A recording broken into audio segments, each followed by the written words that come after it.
Good evening, YouTube. Needle Bender 785 Ohio with another video. This one is for Needle Bender 347 out there in Tennessee. This is a 10 380 meter amplifier built based on a Gu43b tube.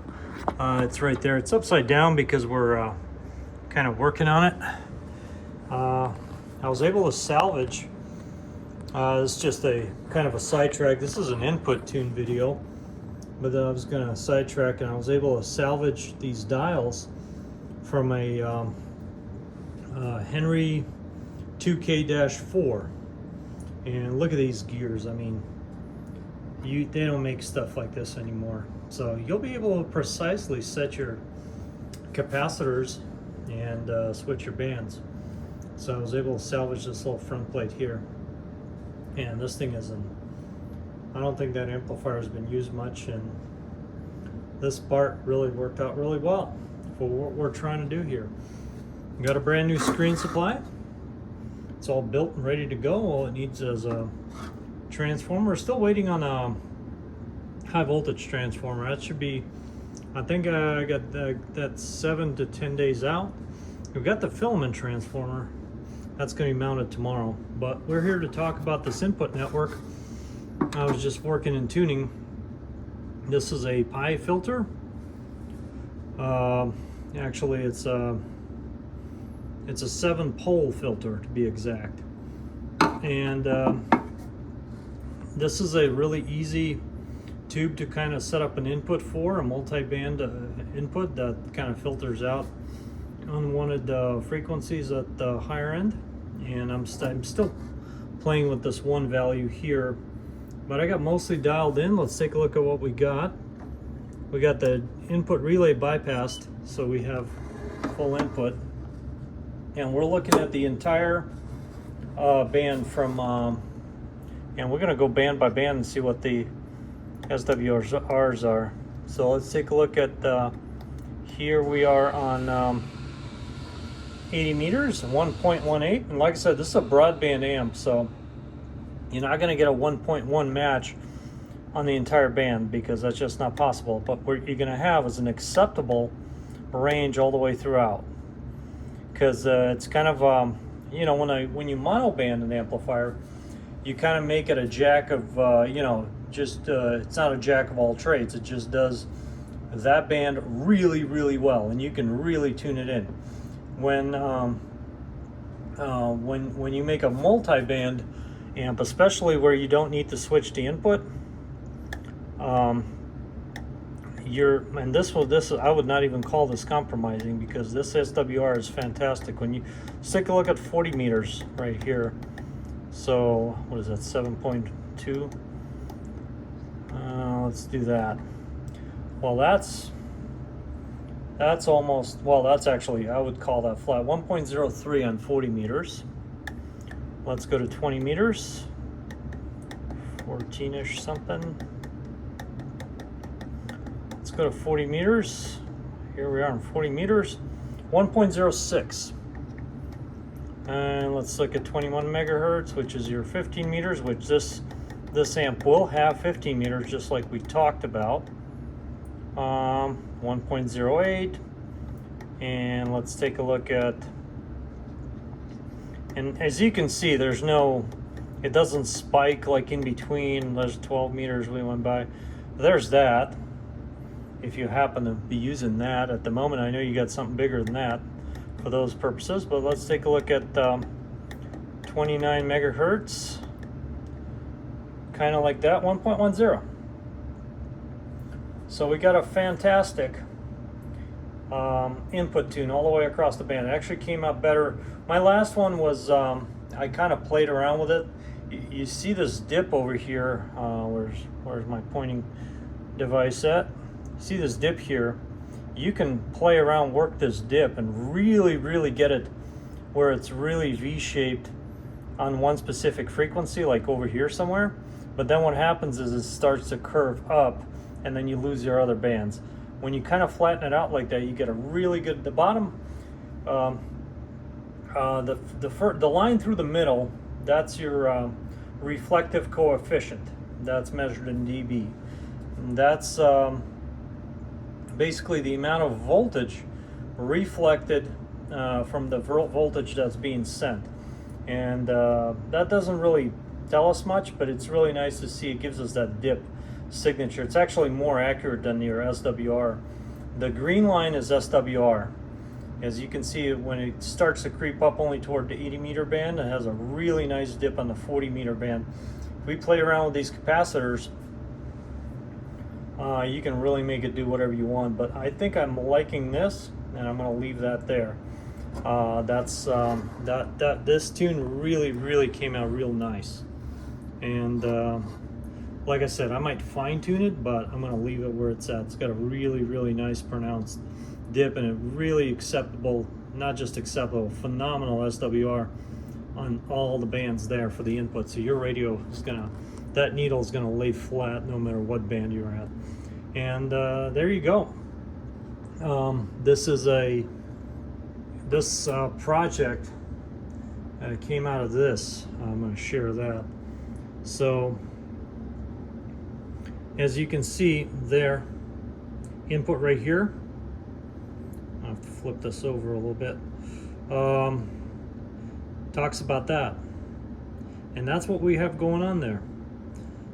These guys are in. This is a European ham club, I guess, and they post every single amplifier that they build with detailed instructions, and I mean detailed. I've built, and I've never really ever copy anything. I just don't like to, but like they do have some antiquated, like their screen and grid supply is pretty antiquated. I've been using these boards.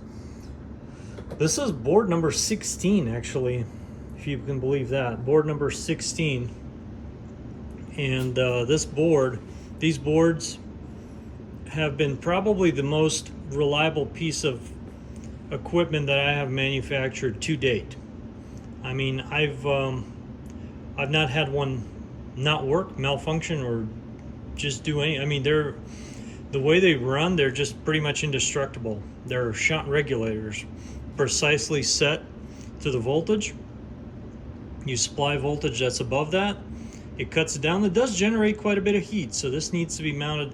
The fan's going to be right there. That's going to be the blower, and that's going to be mounted right up against that, so there's airflow always on this. And this is the screen supply. The grid supply for this is our low voltage supply. If you watch my grid and screen supply video from yesterday, I talk about for the Gu43b, you don't need to use a high voltage. This is a high voltage regulator. So this is 100 volts and up to whatever. You can do, you can even do a supply properly heat sinked, and this transistor here, where it's mounted right there. It's a IGBT transistor, so it's half MOSFET, half bipolar junction transistor. It's a integrated gate bipolar junction transistor, and they work phenomenally. They really excel. This particular device is rated at 2.5 kV at 42 amps, and they can really sink a lot of heat.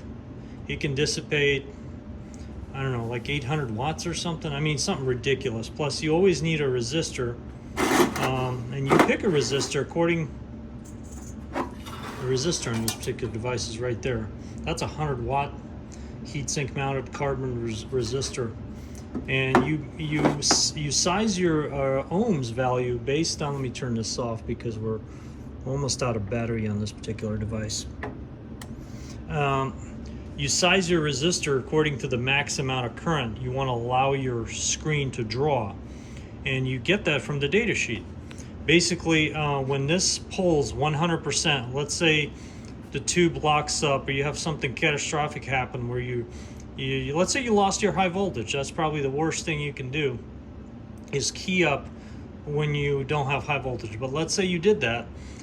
What happens is there's two levels of protection, like I mentioned several videos ago.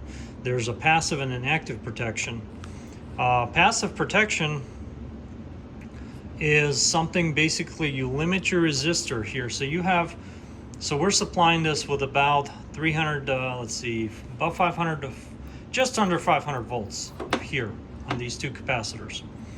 Then it gets down, it needs to get down to 330 because this is what this regulates it down to. So the rest of the voltage is lost on that resistor, and you pick the amount of current you want that to draw. So what happens is if the tube decides to pull more current than you've sized your resistor, the voltage starts to drop. This thing is no longer in play, and your current drops, and the tube cannot simply pull more current. As it pulls more current, voltage drops, and then it just simply cannot exceed the wattage rating that this screen is rated at. I believe this is rated at 75 watts. So we just size it accordingly. So if you drop the voltage, if this pulls more current, then the current drops, and then the whole power equation comes into play, and you're just simply not able to exceed it. And that's your passive protection. Active protection would be a fuse, something like that. When you have when you just size your resistor, you just size it to the point where it's not able to pull any more current. Another active protection, you have I always place an MOV, metal oxide varistor, rated for I would say about 20 volts higher than this operates at. And what happens is if you get any kind of a short, I'm talking about this time I'm talking about a tube failure. Let's say you get a tube failure for whatever reason, this will result in a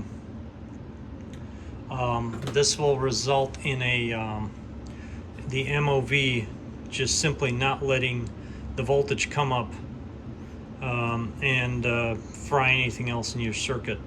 And that's when that comes into play. So you have several levels of protection that are always in play, but these circuits have been phenomenal. I've actually had some of my viewers requesting these built for certain particular amplifiers, and obviously they're only for tetrodes. Now my lower voltage, the grid supply, that one works as a variable bias. It actually doubles as a variable bias for triodes. Been using that on GS35Bs, GI7Bs, and stuff like that. You can really dial in that current, and those work phenomenally as well. And like I said, these tube amplifiers, they're fantastic. The 100-year-old technology plus, but paired with today's available components, you can really phenomenally improve their performance and really get in the ballpark of where they should be operating at. My last unit was the 5CX1500, and the owner just absolutely loves that one. He just swears by it. Been running fantastic in its new location. So this thing is going to be great. It's going to be a desktop model, like I mentioned, and very low drive. So we're talking about absolute maximum amount of drive you want to put in here is about 30 watts PEP, and I'm talking about PEP, not average, not some kind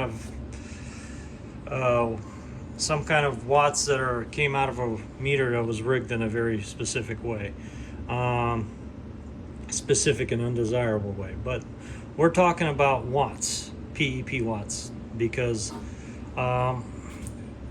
if you really think about it, we have a 50 ohm 250 watt swamp resistor, which is right here, which controls the amount of drive that goes to the actual grid, because the grid is extremely high impedance. You cannot simply drive the grid. You got to drive this resistor, and the grid simply just picks up the signal.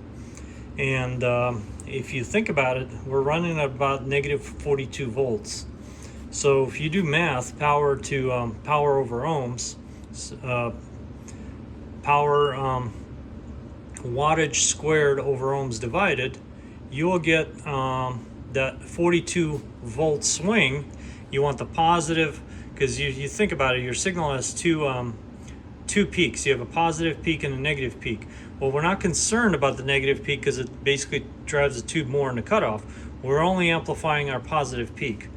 All these devices, that's all they do. They amplify the positive portion of your signal. And you want to make sure that from 0 to max peak, your peak voltage does not exceed what you're biased at negatively, and that's what keeps an AB1. So whenever you will start reaching that or exceeding that just by a little bit, and if you just reach that, what happens is your grid meter will start to show current. And up to about, I don't know, a couple of milliamps, it's okay. It just tells you that you're reaching that limit.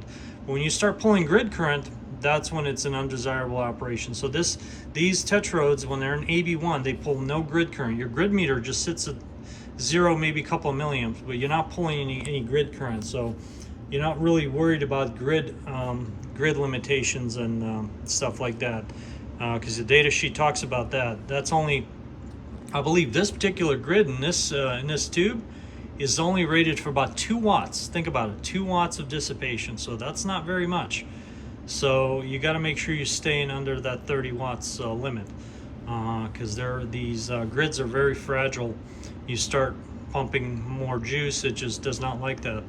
And the tubes are very sensitive to that.